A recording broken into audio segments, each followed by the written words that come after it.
Hi, my name's Theo Barklem-Biggs. I'm an actor, 27 years old, and that's about it. My personal definition of self-image, I suppose there's two ways to look at it. It's the way you present yourself to others, but mostly how you perceive yourself, your ego, your identity. I think people in the industry do strive to show themselves in a different way from people in office jobs. I suppose there's a quality that, especially now with social media and all the outlets we have now, I think there's always a pressure to seem more special maybe than you are, or present yourself as something different.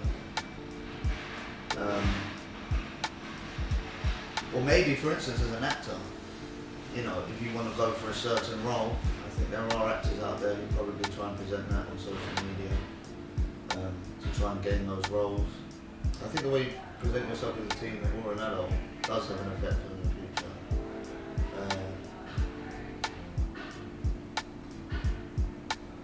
I suppose, as you said earlier, getting a tattoo, you know, that can make a huge difference to people's perception of you.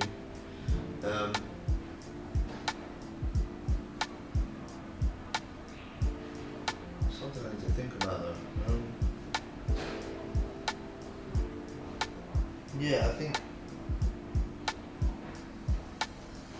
I mean, for instance, suppose me, I was always kind of playing thugs when I was young.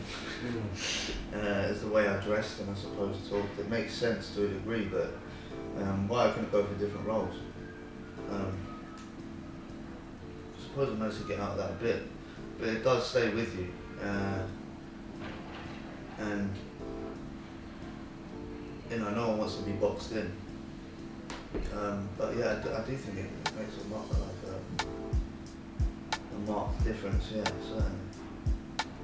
I think the way you present yourself as a youngster does make a difference to the future to a degree. But there's always, I suppose, you always have a history that's especially now online, back to the modern age in that sense.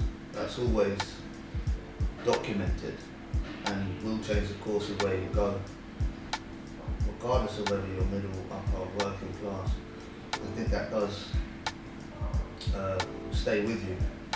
But at the same time, I do think the industry does let you branch out a little bit.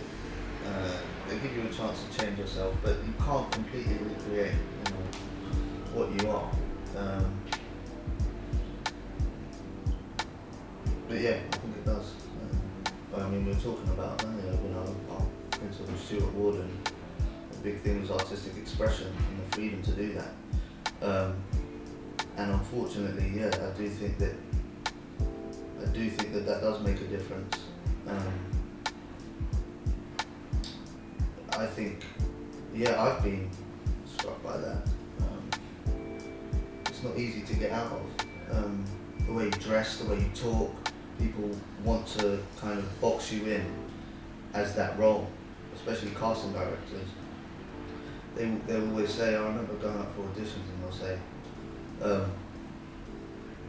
you know, just come in as the part, or just be yourself, talk like yourself. No one wants, and as an actor, you want to be able to transform and play different roles. It is annoying. It's annoying to kind of have that cloud over you constantly. But there used to be actors, you were allowed to be more elusive. And, you know, way back, you know, De Niro and Pacino, those guys in the 70s, they were allowed to kind of not be out there all the time. And I don't know what changed it. Maybe there was more money in it after Jaws came out or something like that, and everyone became stars, and then everyone wanted to know about, you know, the actors, rather than just let them articulate their take of the story. So that probably has a lot to do with it. And now we're kind of suffering because of that, you know. And it's not nice to be boxed in as an artist of any form. And social media once again has a huge impact on those things. You know, a bio and a box where you're much more complicated than that. And there's got, just because you talk a certain way, you're from a certain area, doesn't mean you can't tap into different roles.